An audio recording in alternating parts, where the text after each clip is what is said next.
as a guest and as a keynote speaker.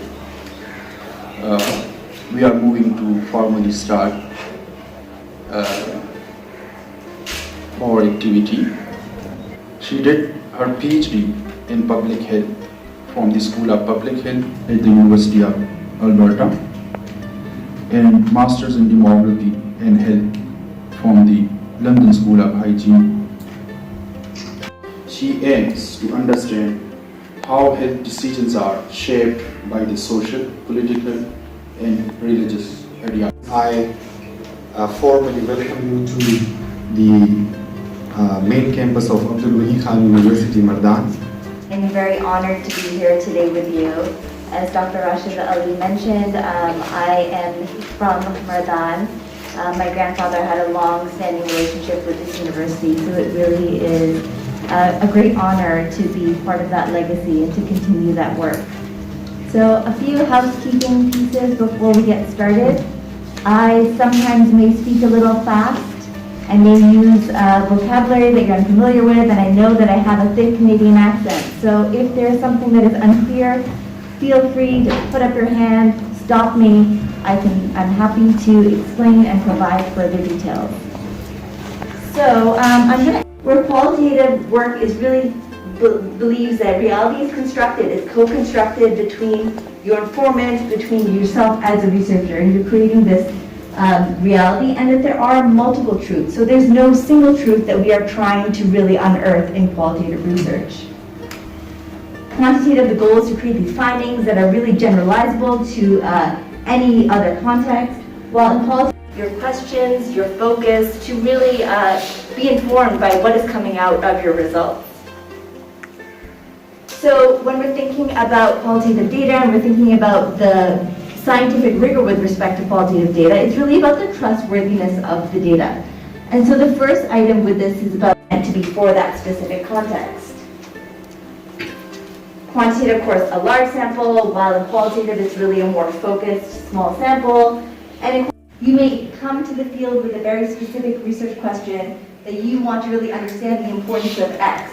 And when you get to the field, you realize that your respondents and your informants don't know it, insiders know it. So it's not just about a different country or a different place. What it's really about is the set of rules and customs that really shape behavior in those spaces.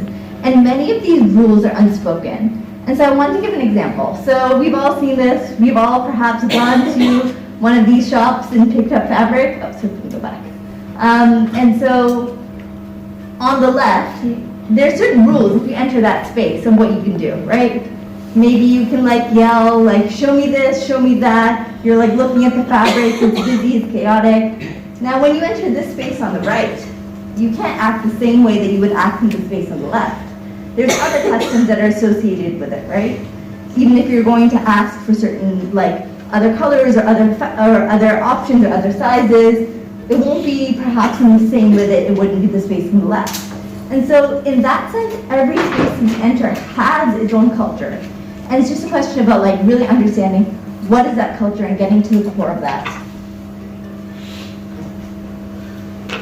And then lastly, a thick description. When we speak about a thick description, we're really thinking about having this really detailed description of the context within which the behavior is occurring. So we don't want to just understand the behavior or the belief. What we do is really want to take it and situate it within their larger context. So to give you an example of that, if I am understanding some type of a health practice, I don't need to just know about that health practice. What I need to know is what are sort of the other disparities in the village? What are the issues around socioeconomic status? What are the caste elements? What are the familial elements? What are those village politics that are happening? It's about knowing that whole larger context.